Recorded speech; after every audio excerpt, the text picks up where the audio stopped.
Mak Pandan. Seterusnya saya jemput Yang Berhormat Titi Wansa. 20 minit. 12. Datuk Yang Betul, Alhamdulillah saya diberikan kesempatan dan kemudahan untuk berbahas menyentuh soal-soal realiti ekonomi semasa termasuk setakat mana sebenarnya pertumbuhan ekonomi negara yang telah memberi limpahan dan keperluan rakyat dan negara.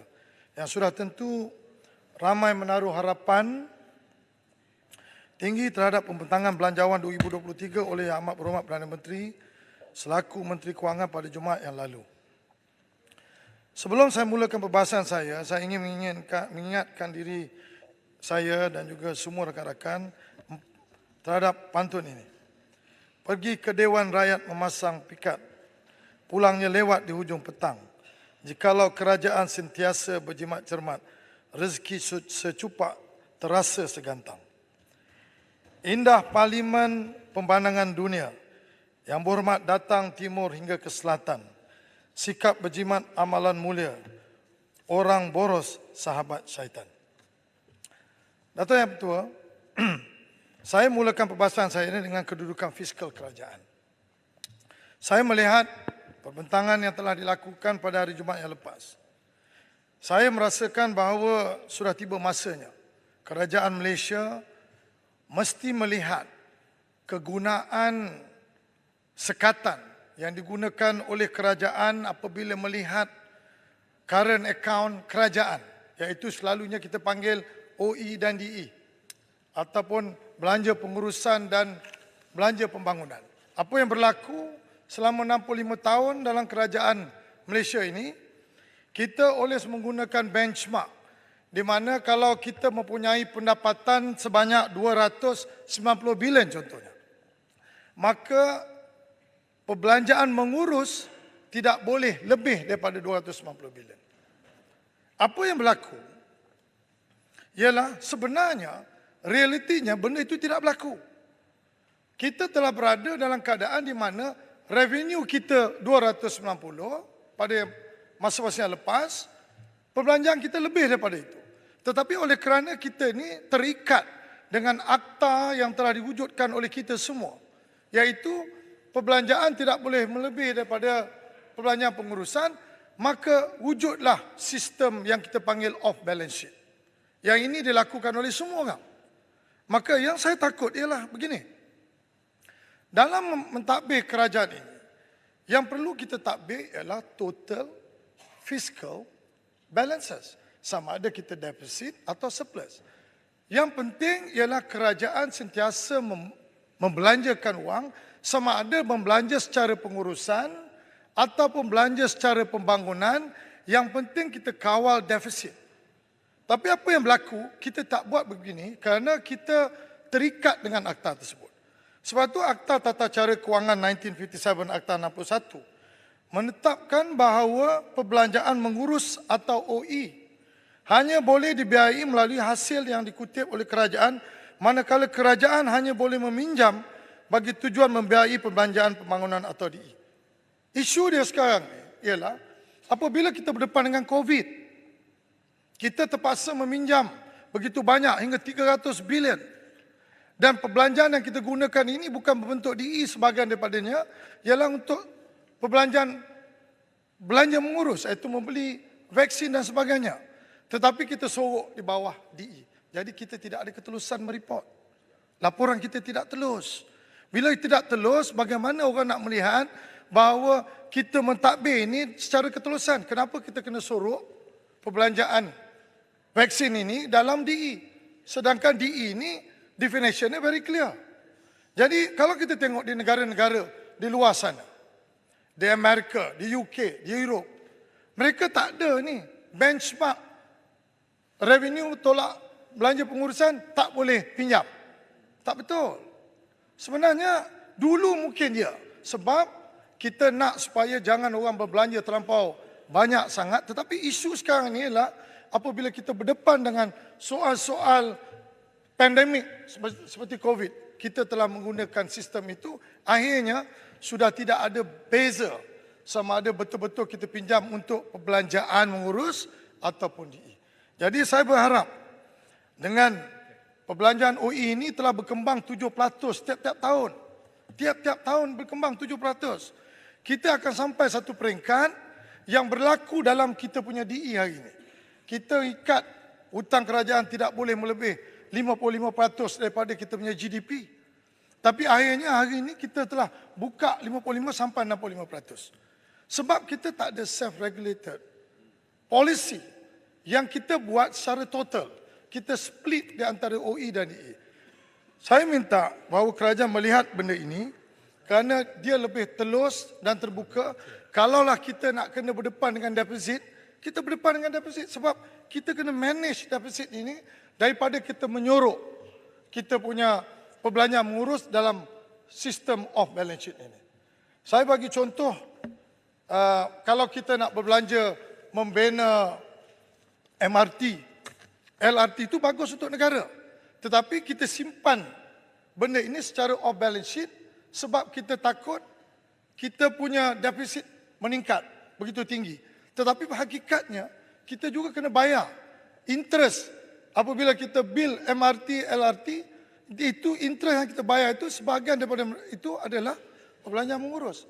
Maka kita tidak dapat melihat sama ada apabila kita membelanjakan pembangunan ini mengikut kesesuaian masa ataupun kita bagi a grace period untuk kita mentadbir.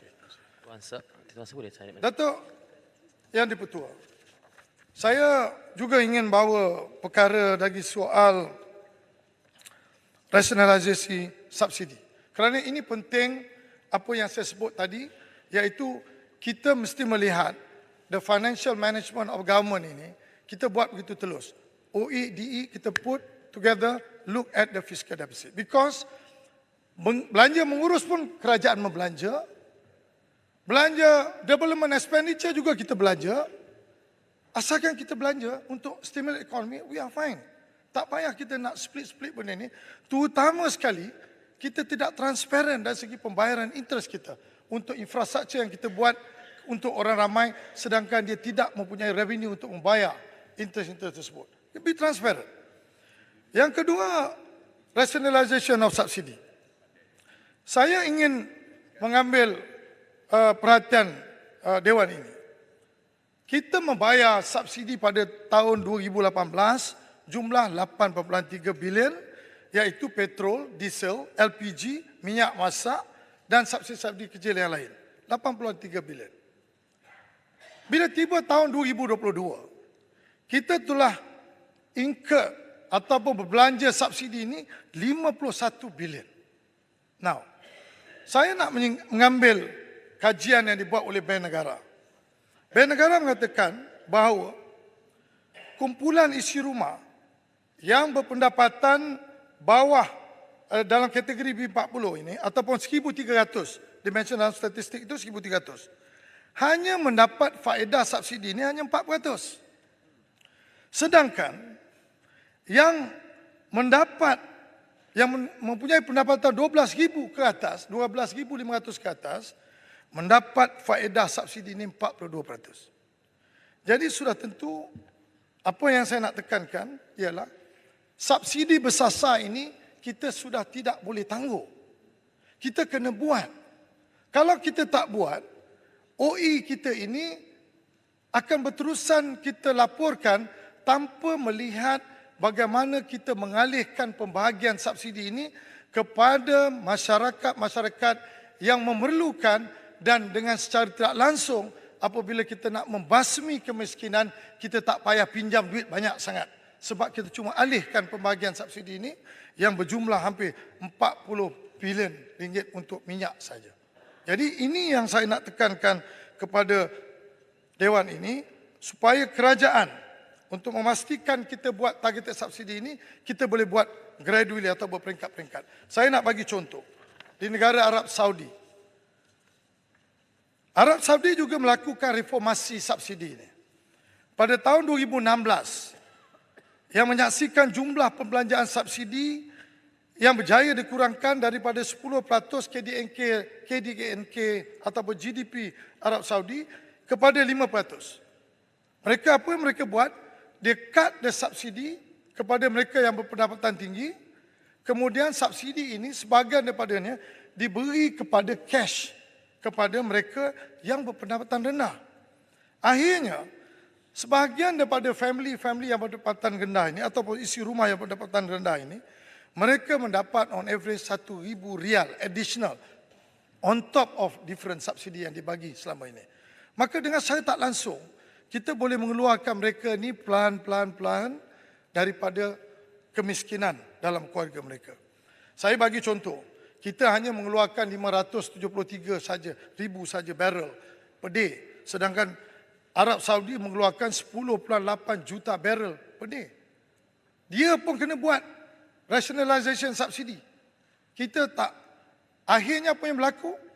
Petronas bayar kita dividen 50 bilion 2022, habis untuk bayar subsidi saja. Tidak dapat manfaat kepada negara untuk kita create kita punya reserve. Petronas hari ini sejak 1974 sehingga 2022 telah memberi pulangan kepada kerajaan 1.3 trilion. Tapi hari ini dalam tabung kuan kita, KWAN, hanya ada 16 bilion. Kenapa? Kerana banyak daripada duit-duit yang kita dapat daripada natural resources ini, kita tak buat simpanan, kita bagi subsidi tanpa kita regulate subsidi ini. Akhirnya, orang yang tak perlu dapat subsidi, dapat merasai subsidi hingga 42% daripada mereka ini. Datuk Yang di-Pertua, saya juga ingin bawa satu lagi perkara yang sangat penting. Yang Berhormat Titiwangsa, Pucuk Borneo minta laluan sikit. I think I short time. I got two more important subject.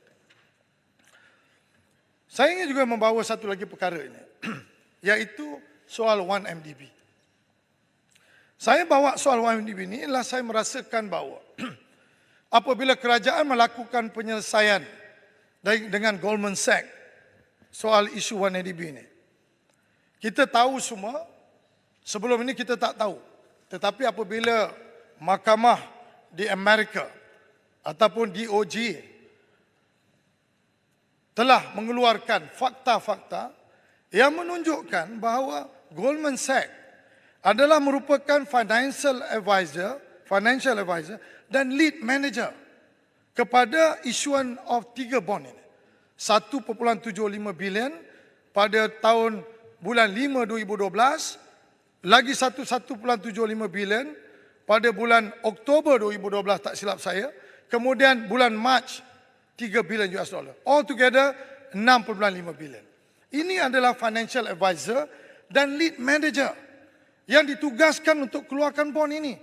Dan mereka mendapat manfaat fees ataupun yuran sebagai financial advisor dan lead manager sebanyak 606 bilion US dollar. Hampir 10% daripada jumlah bond yang dikeluarkan. Yang pelik saya ini ialah kita dah tahu mereka ini bersalah. Turut bersalah. Tapi kenapa kita menyelesaikan settlement ini dengan begitu rendah sekali? Kita menyelesaikan hanya 2.5 bilion US dollar. Sedangkan kita ada exposure 6.5 bilion. Kemudian kita ada pula lagi satu term yang kita merasakan bahawa it's okay for Goldman Sachs nak guarantee kita 1.4 kalau tak boleh recover. Macam mana tak boleh recover? 1.4 bilion dengan 2.5 bilion ini diasingkan dua figure yang berbeza. Hari ini Goldman Sachs memberitahu kita bahawa 1.4 bilion pun dia tak payah bayar. Sebab apa? Sebab dia merasakan bahawa collection yang kita dapat daripada penalti yang kita kenakan kepada M-Bank sebanyak 2.8 bilion. Penalti yang kita kenakan kepada Deloitte, penalti yang kita kenakan kepada KPMG 300 over billion, Deloitte 300 over billion, 330 million, 330 million dan M-Bank 2.8 bilion. Dia ambil penalti yang kerajaan kenakan kepada entiti dalam Malaysia ini nak ditolak dalam 1.4 bilion. Yang ini saya nak metikaikan. Bagaimana peguam yang mewakili 1MDB sepatutnya apabila dia mewakili 1MDB, dia mesti melihat kepentingan 1MDB. Bukan kepentingan Goldman Sachs. Sebab dia dah clear cut dia menipu kita. Dia telah bermanfaat 606 bilion US dollar fee. Macam mana kita allow Goldman Sachs just to run away like that? Sedangkan the senior management of Goldman Sachs terlibat dalam perkara ini. Begitu clear dan terang. Kalau tidak, takkanlah mahkamah dan juga DOJ make it very clear to Malaysian government that dia terlibat Goldman Sachs dalam soal ini. Titi Wangsa Yes. sikit. Minta penjelasan. Yang mana satu, Titi Wangsa? Terima kasih. Mana satu ni? Terima kasih Tuan Speaker. Tuan Speaker, isu yang dibangkitkan ini adalah satu isu yang sangat penting kepada kita semua. Kes 1MDB telah pun menjadi satu kes yang menjadi rujukan bukan sahaja kita di Malaysia tetapi seluruh dunia berkaitan dengan dua perkara. Satu, kesalahan yang berlaku dari sudut jenayah dan kita juga ada apa yang disebut sebagai sudut sivil di mana kita ni harus lihat kepada bagaimana kita dapat balik wang yang kononnya telah pun diambil atau dikeluarkan semasa berlaku masalah ini. Apa yang saya dengar, Tuan Speaker, adalah bahawa walaupun exposure kita ataupun apa yang kita lihat sebagai kehilangan kita 6.5 bilion, tetapi perjanjian yang diadakan, yang telah dimeteraikan kononnya hanya untuk kita mendapat balik 2.5 bilion. Saya rasa ini satu perkara yang cukup penting kerana kita kena tahu secara terbuka, transparan, apakah yang sebenarnya berlaku. Kenapa daripada jumlah yang sebesar itu dan jumlah 6.5 bilion itu, saya minta Titi Wangsa untuk memberi pengesahan dan pencerahan perkara itu. 6.5 bilion itu, masa itu, kalau kita lihat campur apa yang disebut sebagai faedah dan sebagainya, jumlah dia lebih besar, mungkin dekat 9 atau 10 bilion. Jadi daripada jumlah besar itu, bagaimana kita ini boleh selesaikan dengan menggunakan rujuk kepada jumlah 2.5 bilion. Ini satu perkara yang saya rasa perlu dijelaskan dengan baik kerana kita kena tahu. Ini bukan soal 1 juta 2. Ini soal berbilion-bilion ini. Dan juga berkaitan dengan satu perkara yang diketahui umum. Seluruh dunia berbincang perkara ini. Saya minta sekiranya Titi Wangsa boleh menjelaskan perkara ini. Exposure dia 6.5 bilion tapi at that time, apabila masa recovery itu, kalau kita ikut undang-undang yang sedia ada, jumlah dia sepatutnya lebih tinggi. Adakah itu benar, Yang Berhormat Titi Wangsa? Sila Titi Wangsa. Terima kasih. Datuk Seri Speaker, saya bersetuju. Apabila kita mempunyai 65 bilion hutang dan mereka yang raiskan bond ini 65 bilion US dollar mendapat fee 606 million US dollar. Saya betulkan tadi bukan bilion, million. 606 million US dollar. Sudah tentu apabila kita ada lawyer yang mewakili YNDP ini, dia mesti melihat ini secara total. Berapa banyak interest yang kita dah bayar. Soal dia sekarang ini, dulu mungkin kita tak tahu, tetapi bila kita dah tahu bahawa Goldman Sachs terlibat secara langsung, menjadi financial advisor dan juga lead manager. Dia juga advise dan dia juga beli bond tersebut dan dia pusing semua, akhirnya dia dapat banyak tu. Dan dia know that this bond is not necessary. Apa yang saya nak tekankan ialah, apabila berlaku penyiasatan ini, saya nampak bahawa penyiasatan ini hanya tertumpu kepada politik. Dia sepatutnya melibatkan semua pengurusan. Agak impossible sesuatu organisasi yang mengeluarkan 6.5 bilion bond, hanya satu orang saja yang tuan naik mahkamah. What happened to the senior management yang dapat gaji besar-besar milion-milion ni? Jadi ini yang saya nak, supaya saya nak Yang Amat Berhormat Tambun kena perhatikan benda ini. Sebab saya tak nak Perdana Menteri pada masa-masa akan datang, apabila kita ada skandal, semua orang yang bekerja dalam entiti-entiti tersebut offer themselves to be a crown witness. That's wrong. Kita kena investigate.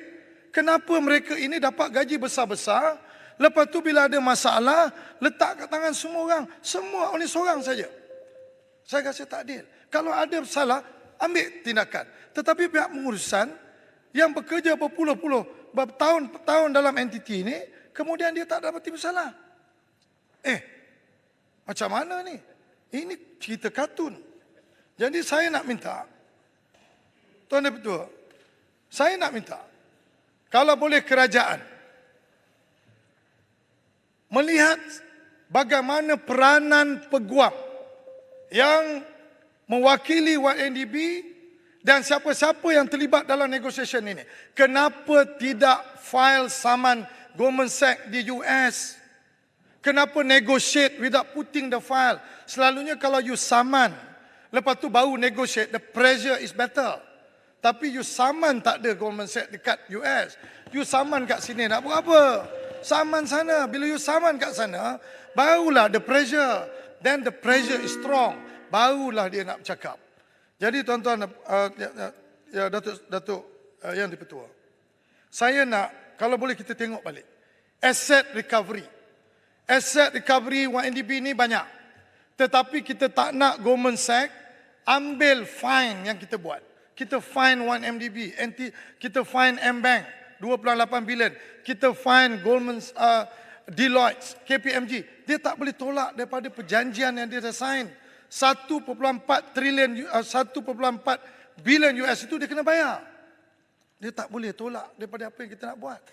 Sebab tu saya nak minta kerajaan melihat ini semula. Kita rasa tak adil. Hanya dalam skandal yang begitu besar, kita menumpukan hanya politik untuk kita dapat balik duit kita. Kita satisfied dapat 2.5 bilion kerana kita tercapai kita punya objektif untuk politik kita. Jadi saya nak kita tengok dari segi soal negara. Siapa bersalah, ambil tindakan. Tak peduli. Tetapi apabila kita boleh recover, kita recover. Kenapa kita nak korbankan duit yang kita boleh dapat daripada investment bank nombor 1 dalam dunia? They make billions of profit. How can we allow that? Di Amerika, kalau kita file suit ni, dia tak boleh underwrite any other business until they solve your problem. Tapi apa nak buat? We are the only country yang ada exposure dengan Goldman Sachs 65 bilion tapi tak file suit dekat US. Itu saya tak faham. Dah habis. Saya bagi seminit lagi. Seminit. Ada 2 perkara lagi. Okay. Akhir sekali, Datuk Yang di-Pertua, saya nak cadangkanlah. Sama ada kerajaan perpaduan ataupun pada masa akan datang kerajaan perpaduan lagi atau kerajaan macam-macam nama, saya nak minta kerajaan, mana-mana kerajaan, kita nak pastikan bahawa kita punya entiti-entiti yang membuat pelaburan. Contoh, kita tengok LTAT ada 10 bilion, PNB 300 bilion, KUAP 140 bilion. Lagi apa? Tabung haji 75 bilion. Lepas tu EPF 900 bilion.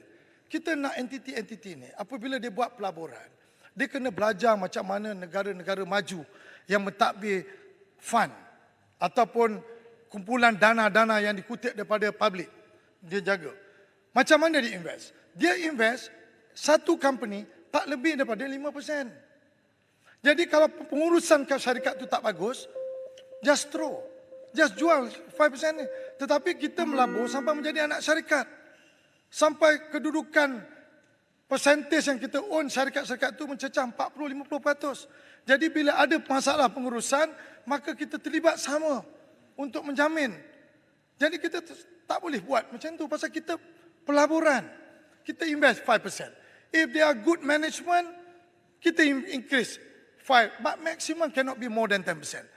Jadi bila kita tengok pengurusan sudah tak bagus, kita jual investment ini. Tak payah kita nak bail out. Kita nak sistem ini dilakukan oleh kerajaan pada masa akan datang. No more. Macam kita buat DNB ni. DNB untuk 5G. Sepatutnya tak payah. Kita lantik saja TM. Telekom Malaysia dah ada. Dia ada almost control 80% of the fiber. Kenapa nak set up satu lagi entiti macam DNB ni untuk buat apa? Telekom dah ada. You bagi saja kat Telekom, dia know what to do. Sebab masalah ni kita tak percaya dengan Telekom. Lepas tu kita create another entity. Lepas tu kita start all over again. Overhead satu tahun saja dah 300-400 juta. Hari ini di Thailand buat 5G ni tak ada langsung terlibat kerajaan. Semua private buat. Akhir sekarang ni dah 80-90% coverage. Kita terkial-kial. Tak tahu 50% pun tak sampai lagi. And not only that, Datuk Yang di-Pertua, 16.5 bilion akan digaranti oleh kerajaan. Pasal kita nak buat benda ni. Sebab tu saya nak minta supaya kerajaan melihat balik semula. It's not too late. TM is already there. Dia buat all this fiber. Nak buat 5G ni kena ada good extensive fiber coverage. Bagi. Then we solve the problem. Tak payah kita nak. Kalau kita nak bantu pun TM pasal dah tersilap sebelum ni, kita bantulah dengan certain amount or allocation yang kita nak bagi kepada TM supaya TM boleh mengendalikan 5G ini dan bekerja sama dengan semua telco di luar sana. Okay, last point. Jadi last point, saya tak ada lagi lah last point lah, pasal ada lagi 2-3 ni sangat penting juga. Saya nak reserve untuk lain. Jadi saya ucapkan terima kasih kerana memberi saya peluang. Saya mohon menyokong. Terima kasih, terima kasih. Diwangsa, Pasir Glogo. Malahan kalau dilihat sebentar tadi, seluruh Dewan mendengar dengan teliti apa yang disebut oleh Yang Berhormat Titi Wangsa. Ini baru kaliber Menteri Kewangan, bukan ucapan seperti yang diberikan pada hari Jumaat lalu.